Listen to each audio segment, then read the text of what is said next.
Well, hey everyone, welcome back to the cabin. Look what we are sporting up here. Jennifer felt the need to get me this for Father's Day. I did.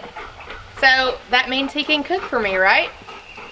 Anyway, it is, maybe, it is a new, one of those Blackstone griddles that I can actually put in the kitchen in there. We could take it to the outdoor kitchen for that matter. But just to give me a flat surface to grill some things on and stuff like that. And she also got me one of those. A griddle set. Yeah, and I guess this is for barbecue sauce. Yeah. Or water. Yeah. You know, we need to come up with our own sauce. We do. We do.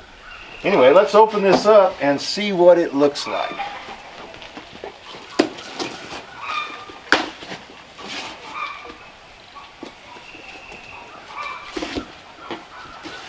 Well, we got it all put together. This is what it looks like. This lid can actually go back and hang on right there. But it says in operation, remove it completely. But this will help to keep the lid clean and free of debris. So that's really cool. Thank you so much. Well, you're welcome. It's time for you to get cooking. Bacon, French toast, Yeah. eggs. Yeah. I mean, you name it. Fried I'm going to be eating good. potatoes. Yeah. I'll let you know how good it is. That was a joke for today. Well, Jennifer's on vacation, and I hope that she's having a good time.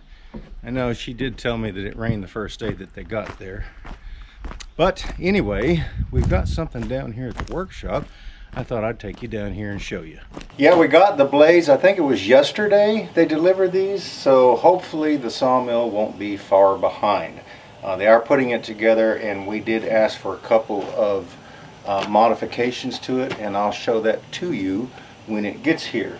But yeah, we've got the blades, and I've been cleaning up down here. I guess you can tell that that great big stack of wood is not here anymore. But yeah, I moved all of that wood in here. I'll tell you what, that was an epic fail. In our last video, we tried to use like a cup of bleach and some water. I think I'm going to have to go with some stronger bleach to try to bleach those out. But in the event that I can't, I've got other places that I could use them, but I also thought I could probably run them through my planer. The only thing is there's a lot of board feet to plane off on those, so kind of deciding what I'm going to do there. But the only thing I've got left to do is to move this table out of the way, and then I'm going to start laying out to dig the holes for the foundation of the sawmill. So I've thought about many different ways that I could actually build this. I could pour like a 10-inch thick foundation, 4 feet wide, 22 feet long, but you're looking at about $1,000 there based on current pricing. I thought about putting in the round columns like I've done everything else, and putting them in where the actual joints meet. But then I got to studying on it. I think what I'm going to do, now picture this, I'm going to dig, there are 1, 2, 3, 4, 5. There's 5 points that need to make contact.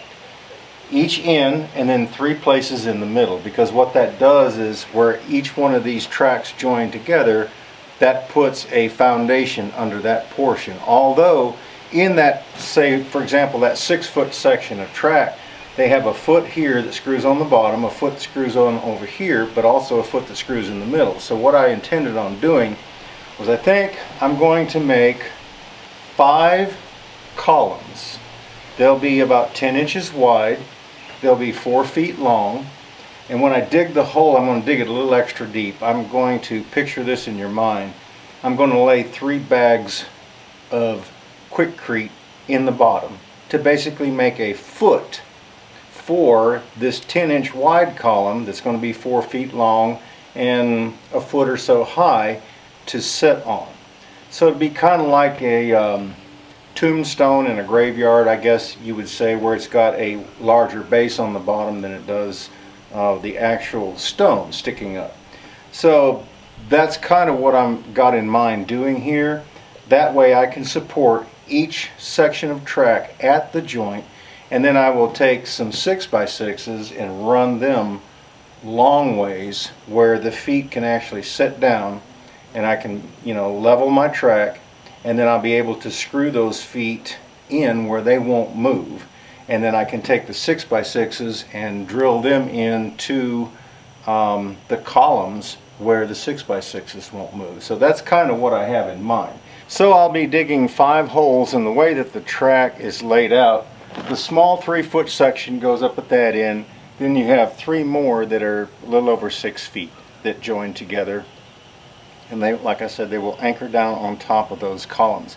I'm only going to come up out of the ground probably 3 or 4 inches with the column, because when the time you add a 6x6 on top of that, then you've got the rails and the feet that sit up on top of that, and you've got, this sawmill has extra high bunks so that if I wanted to bring a log in with a forklift, I can actually let loose from the log and slide my forks back out without actually hitting the rail, which my other one wasn't set up like that. So all in all, the sawmill may still be, the log may still be this high up off the ground by the time but I can't have the 6x6 sitting directly on the ground, so that's the reason that I'm only going to come up out of the ground. I need to get below the frost line with the foot, like I was telling you, that I'm going to build on the bottom, which in Tennessee here, the frost line is 6 inches. So I'll go down probably 15 inches with my foot, and then the columns where they come up out of the ground. The way that this machine is set up, you drive it from the left-hand side. So basically just like my other one, only the drive side was over here, but I'll still be going in this direction because it blows out the sawdust this way.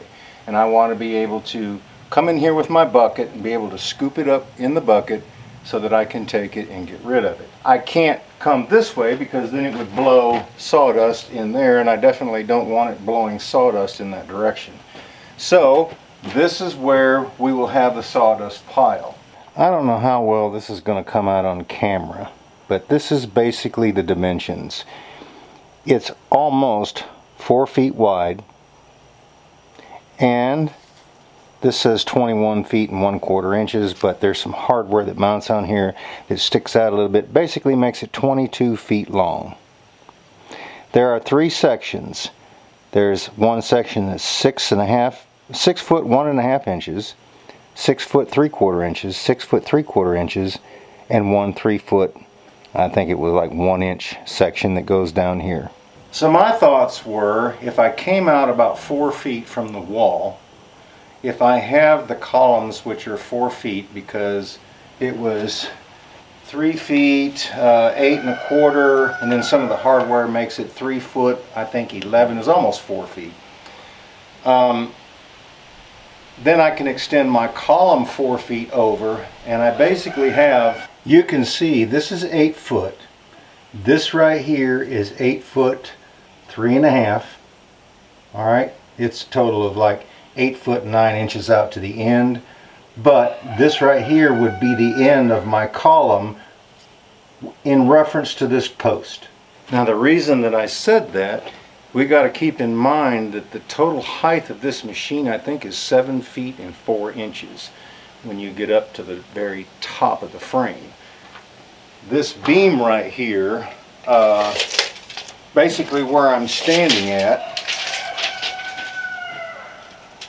is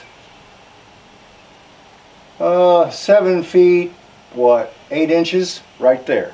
Okay, now I will be raising that up on higher, right? But here's the deal, there's about 2 feet until I get to the highest part of the frame. So as long as I stay over there where I showed you as far as the tape measure goes, then I'll be okay, because the highest point, even if I went way up high on the track, is still going to be on the inside here, like so, and I don't have to worry about that brace. According to the specs that I've got on the machine, this is them, because it would be bad to go through all that work and have that concrete set and then the track not work, right?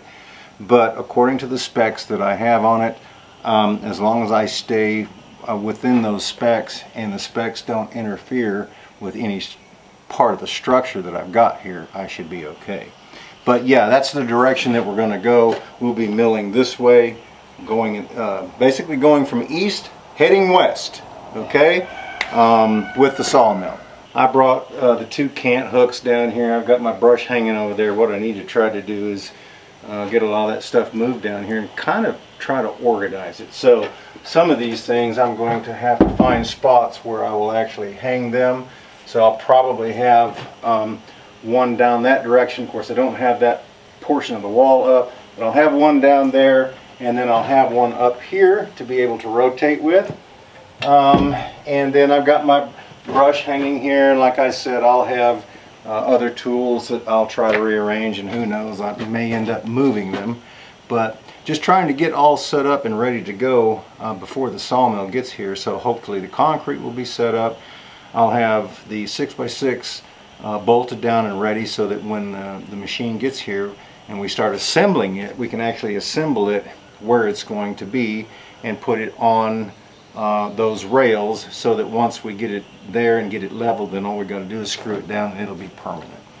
So that's pretty exciting to be able to have a new sawmill. We did not intend for this to happen, but I'm going to go ahead and maybe let the cat out of the bag here. Jennifer might.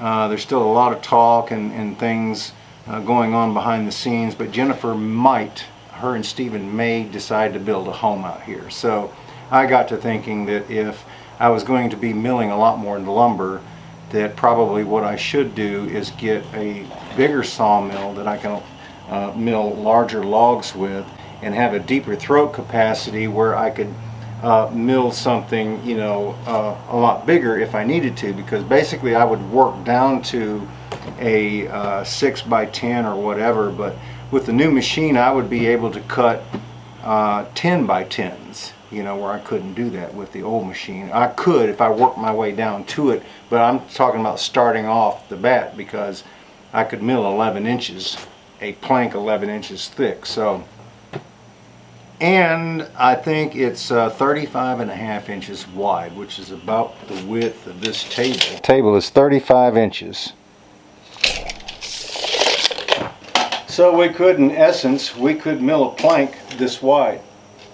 If I could get a tree, find one that wide, and be able to load it up on the sawmill. That's never going to happen, I can tell you that. But that's the capacity that this new machine has. I think y'all are really going to like it, because it's got a computer on it that I can put some settings in there to be able to cut different sizes of wood. It's got power feed, forward, backward, up, down. It's got a debarker on it that will take care of the edging the log as I'm running through there, which kind of helps to double the life of the blades. So it's got a lot of bells and whistles on it. I'm probably forgetting other things that comes with it.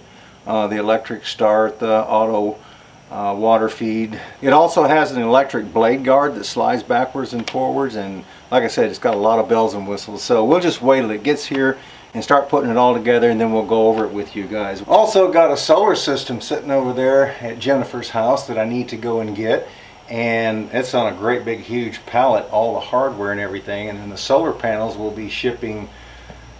It's either towards the end of this week or next week. So I've got a couple of big shipments coming in that I'm going to be busy for a little while. So y'all be sure and stay tuned, because not only will we be putting the new sawmill together, but I've got to do that first so that I can saw material to be able to build the structure that's going to house all of the solar equipment and everything, which will probably be out here, because we've pretty much decided we're probably going to try to mount the panels up on the roof. I'll put possibly 10 of them on this roof, and the remainder of them, I think there's 16 of them altogether, over on that roof over there. They're basically about 3 feet wide and about 5 feet tall, and they're 400 watts a piece. So that's quite a bit of wattage that I can gather on a daily basis to charge the batteries that I'm going to have. Now, this is an expandable system, so we're not really sure I probably won't use all of the juice that this thing can, the capacity that it has, but we'll see. But like I said, it is expandable, so all we've got to do is, if we need to more power going in, add more solar panels, or if we need, you know, a larger base for storing, then I just have to add batteries. But I think it comes with 3 of the very large batteries, and I'm not for sure if it's 8 or 10,000 watts that they store. But if I'm not wrong, I believe it's a 48 volt system that Patrick ordered. But anyway, we're going to wait till it gets here so that I can give you more of the particulars on it as well. But like I said, we got 2 major projects coming up here, and one of them is going to require building. I should say, putting the sawmill together is one project.